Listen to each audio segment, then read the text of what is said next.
As the world fell, each of us in our own way was broken. It was hard to know who was more crazy. Me or everyone else.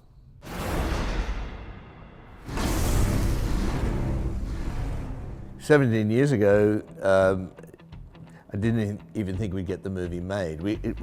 This was a film that was greenlit at 3 studios at various stages, and it somehow always fell away, and we worked on other things, but somehow you couldn't kill it with a stick, and it kept on rising up again, and eventually we got it made. So I was just very thankful we were able to get it up there on the screen.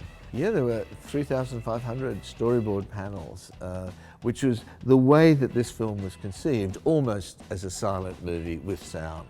So we had all these panels, which is the best way to convey the information to the crew and the cast and all the people really concerned with what's happening in the frame, because it's one thing to describe it, but to actually just do a fairly precise drawing of it. Everybody knows, what we're looking for.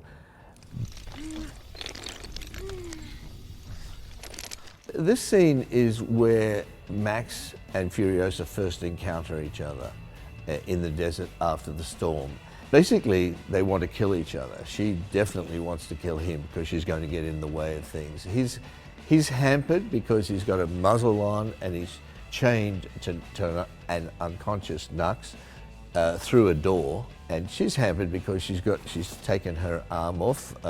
She's got a prosthetic arm, but she's got the advantage in that she's got the girl. So it's a kind of a complex fight. It was fairly carefully choreographed. It was shot out there in the middle of the heat and dust, and very, very gritty by the time, and all the actors were involved, and by the time we do a few takes, they were just totally covered in dust. It was everywhere. But it was a fun thing to do. I don't think this is a fantasy. I think it's a kind of a strange documentary. It's more an allegory, but it's like going forward into a dystopian future, but back into the past to a more neo-medieval, very elemental world. But you still see that today, one way or another. Perhaps more metaphorically, and it really is about the control of resources. And in many ways, you still see people basically as commodities. We still see that.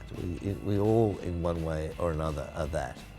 And so this is a constant in the human story, I think.